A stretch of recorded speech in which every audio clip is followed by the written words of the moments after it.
G'day guys, got another one for you. As you can have a look at my soldering iron here, this particular one, it's got a little plastic base, but inside that plastic base goes this metal tray. And I finally, I just looked at my sponge. It's been there for months and months and months, and it was going brown. And well, I know why it was going brown, because the whole bottom of this is just rusty. So yeah, obviously it's just some sort of mild steel or something it's pressed out of, and yeah, it goes rusty. But I kept having this issue. I think I did a video on soldering irons, Japanese or Chinese soldering irons or whatever they are, a while ago. Not Japanese ones, Chinese ones. Japanese ones seem to work really well. Chinese ones are a mixed bag. Anyway, what I found, I actually had the sponge in here and it was going a brownie colour, and I said, why is that so? I'm not really doing anything. And I had a look at the soldering tips, which I've been replacing. If you can see that, it's got a lot of build-up of oxides and stuff on it. And I noticed too that this one here, they just started losing performance. It wouldn't wet the solder, and it's just horrible to use. So I put a new tip in on this one. Where are we? There we go. You see it's starting to go black on the end? That's new. That's like, I was using it for probably not even 5 minutes. And I've got a feeling what it is that this is rusting away. And this could be in a lot of soldering irons out there. And that rust, what it does, it can, well, basically starts getting into the sponge you have in there, and the metal particles migrate through the water. You keep putting water in there and it just keeps evaporating, building up and building up, and you start getting iron contamination every time you wipe your tip, because I just can't see any other reason for this unless there's iron in the solder, the tin lead stuff. I don't know, or the tips are made funny, or who knows. But I suspect it's this rusty water type iron contamination, and it's basically destroying the wettability of the solder onto the tips. So what I'm going to do, I'm going to do an experiment. I haven't got anything to replace that with, but what I've got here somewhere, which I actually used to fix a TV remote control because it broke off. I'm going to line it with this, some sort of silicon sealant, no mold, so it's not going to get mold.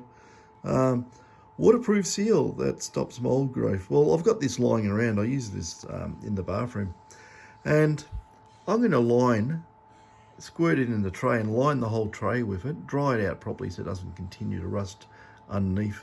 It probably will. This releases, I don't know if it releases acetic acid or not, probably does.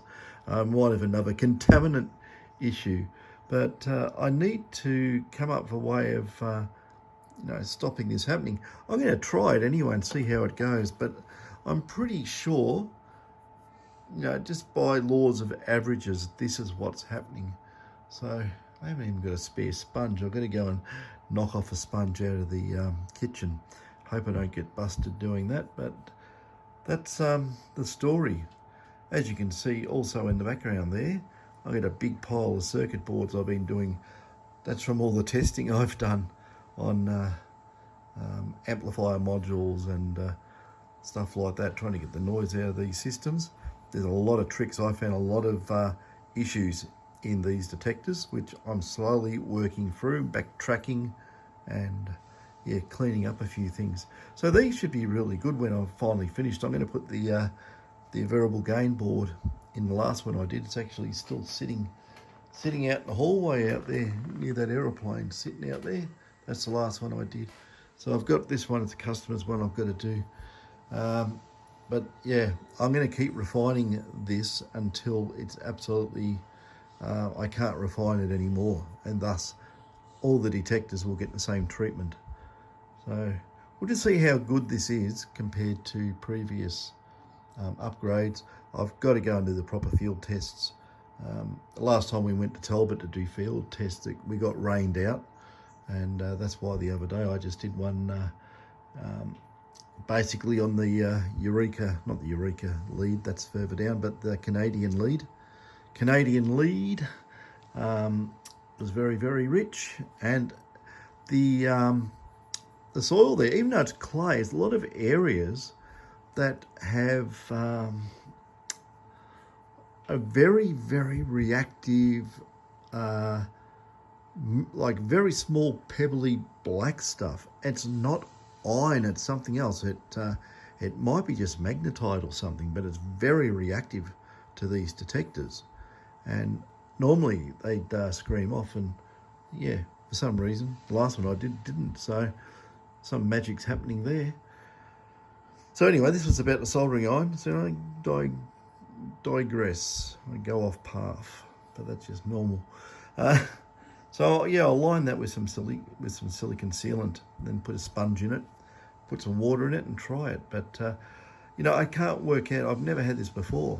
I've never had metal trays that rust. Well, you know where it comes from, you know what to expect. That's that thing there, whatever it is, WE, is it R853D? It's got a built-in power supply in that one as well. That comes in handy sometimes. But that's the story there with this contamination. See what happened, I put the tip on the soldering iron, and I didn't even bother wiping it on a sponge, and I just started doing the connections on boards and things. It was absolutely beautiful, and really quick, really fast. And since I wiped it on the sponge, it just instantaneously lost the wettability to put solder on a tip. It just wouldn't. It wanted to just run round one side only. It's probably the side I didn't wipe, and the rest of it was just wouldn't do anything. I had to really say, come on, what's going on here? So yeah, that's all it can be. I'm not losing temperature. It's just some sort of contamination and a barrier. It just doesn't work. I don't know if I've stuffed that tip already. I'll soon find out. I've got a drawer of them up there, so I'll clean this up and get rid of this iron out of it, or the iron touching the water. So that brings me back to another thing. Maybe we should use distilled water for our soldering irons, because water has some iron in it, and that's a contaminant. And we always fill up our sponges, we put some water in each day, and I suppose it's just concentrating contaminants as the water evaporates. It's something to think about, isn't it? Anyway, that's really disgusting, and I'm going to put some silicone all over it and then put the sponge in. If anyone's got any better ideas, leave it in the comments, because yeah, I don't know if I'm going up the garden path here or not. I think I might be on to the actual cause, but yeah, if you've got any soldering iron tips, not tips as in the tips that go on soldering irons, but any advice, please let us know. Catches.